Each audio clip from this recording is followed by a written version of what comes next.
This was an area that hasn't really been looked at by vertebrate paleontologists in more than 30 years. So we spent a better part of a week wandering up and down the hills here.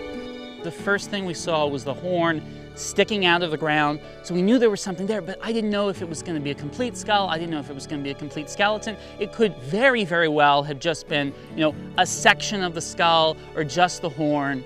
But as we dug back further and further, the specimen just grew and grew, and now we know we've got not just the skull, but more of the skeleton heading back into the hillside. So it's turned out to be just a really super awesome find. I'm so excited. This is the best thing I've ever found. I'm thrilled.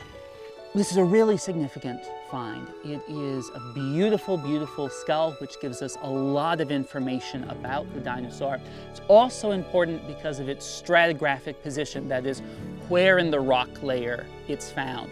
So our horned dinosaur is sandwiched between, stratigraphically, the ages of two other horned dinosaurs. We've got Centrosaurus down here, an animal called Styracosaurus up here. And our animal is in between them, so that's going to fill in that missing gap in the history of horned dinosaur evolution. Because the specimen is, number one, so big, the skulls of ceratopsians are just absolutely enormous, and it's so heavy because, of course, it's still encased in rock and the bone itself is petrified. We need the helicopter in order to lift up, because this is not something that even our team of dedicated volunteers and grad students could lug up this hill. Helicopter lifts are not common at all. I think I've done maybe 6 or 7 in my entire career, about 35 years of doing field work. This is a very steep canyon.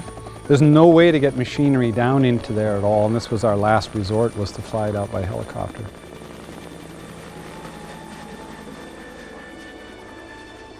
Okay.